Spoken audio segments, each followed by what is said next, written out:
Hi, I'm Robin Clevitt. I'm working at home. I want to show you very simple tricks with a tape measure. So, how do you get something square if you haven't got a square?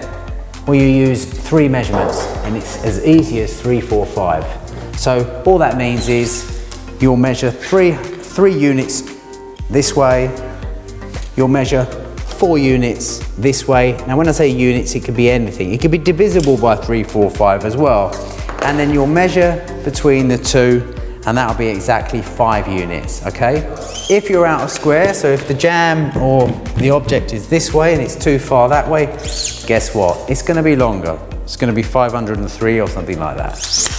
And equally, if you're too far this way, it's going to be less. This is obviously the way that our forefathers, right back to Greek and early Roman times, this is how they did it.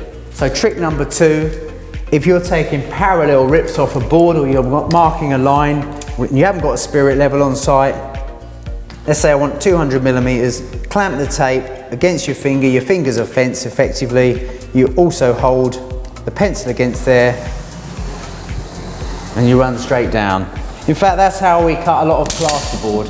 We have the knife against here and we run it down. So this is tip number 3. Let's say you want to divide something up by 3, 4, 5, so you need strips. Very simple. So this door measures 762 millimeters. 762 is a lot more difficult than to divide than a round number. For example, if I was dividing this into 3, I'll go to 900 because 3, 6, 9. There you go, there's 1/3, there's the 2/3. If I was dividing into a 4, I might go to a meter, 250, 500, 750. And that's really quick and easy. Also, if you want to set out a basic radius or an arc, you could also just use your tape measure, hold it on the axis point,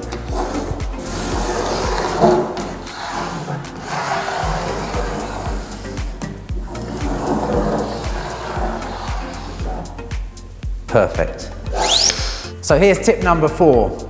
I have only a 5 meter tape and I need to divide this wall in 2 and the wall is too long for my tape. So the quickest way of doing that is very easy. I'll just run the tape out just past what I think is the center. And I'll go 3 meters. I'll write 3 there. The same the other end. 3 here. So here's my first 3 meter mark, there's my second 3 meter mark, and the distance between the two, there's my center. Most tape measures have this little slot here. What is that slot for? It will hook on a screw or a pin, so if you're working on your own and you need to measure some long distance, pop a screw in and the tape will carefully hook over it and you're away.